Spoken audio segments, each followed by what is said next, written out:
కర్నూలు జిల్లా ఆలూరులో రేపు జరిగే టీడీపీ అధినేత చంద్రబాబు ప్రజాగళం పర్యటనను విజయవంతం చేయాలని కర్నూలు పార్లమెంట్ అభ్యర్థి బస్తిపాటి నాగరాజు కోరారు. చంద్రబాబు పర్యటన సందర్భంగా టీడీపీ జిల్లా అధ్యక్షుడు తిక్కారెడ్డి, ఆలూరు అసెంబ్లీ అభ్యర్థి వీరభద్రగౌడతో కలిసి నాగరాజు హెలిప్యాడ్ ని పరిశీలించారు.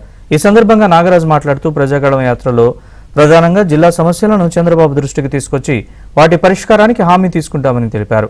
ఇక జిల్లాలో సాగునీటి కోసం గత టీడీపీ ప్రభుత్వంలో వేదవతి ప్రాజెక్టు నిర్మాణానికి నిధులు తీసుకొస్తే వైసీపీ ప్రభుత్వం మాత్రం ప్రాజెక్టు నిర్మాణాన్ని పూర్తిగా గాలికొదిలేసిందని ఆరోపించారు.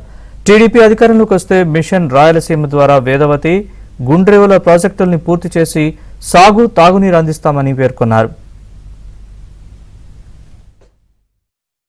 ప్రజాగళం పేరుతో ఆలూరు ప్రజల ముందుకు వస్తున్నటువంటి మాజీ ముఖ్యమంత్రులైనటువంటి శ్రీ నారా చంద్రబాబు నాయుడు గారు ప్రచార పర్వంలో భాగంగా రేపు మన ఆలూరు పట్టణానికి వచ్చిన తర్వాత చంద్రబాబు గారు ఆ బహిరంగ సభలు అయితేనేమి ఎక్కడైతేనేమి ఈ ఆలూరు సమస్యల మీద మనకంతా ఒక భరోసా కూడా రేపు దొరుకుతుందని చెప్పేసి నేను ఆశిస్తున్నాను.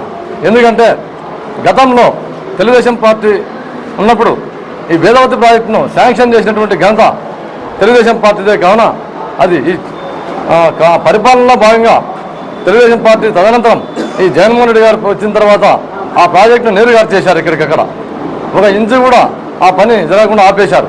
కాబట్టి రాబోయే ఎలక్షన్లో మనకు తెలుగుదేశం పార్టీ అఖండ మెజార్టీతో గెలిచిన తర్వాత ఈ ఆలూరు పట్టణానికి ఒక భరోసా కావాలి. కాబట్టి రేపు జరగబోయే బహిరంగ సభలో మన చంద్రబాబు గారు ఒక భయంకరమైన భరోసా ఇవ్వబోతున్నారు. మనకు ఈ వేదవతి ప్రాజెక్టు ఇచ్చింది మన తెలుగుదేశం పార్టీ కాబట్టి కంప్లీట్ చేస్తాను కూడా రేపు హామీ మనం ఎంత తీసుకువెళ్ళిన బాధ్యత ఉంది. కాబట్టి ఆ హామీ రేపు వస్తుందని చెప్పేసి మరొకసారి నేను ఆశిస్తున్నాను. అంతేగాక ఈ ప్రాంతం వలసలకు, కరువుకు నిలయం వాస్తవంగా. అందులో భాగంగా త్రాగడానికి కూడా నీళ్ళు లేకుంటే ఆ నగడాల రిజర్వాయర్ శాంక్షన్ చేసినాకంతా కూడా తెలుగుదేశం పార్టీదే. దాన్ని కూడా పనులు ఎక్కడికెక్కడ ఆగిపోయాయి.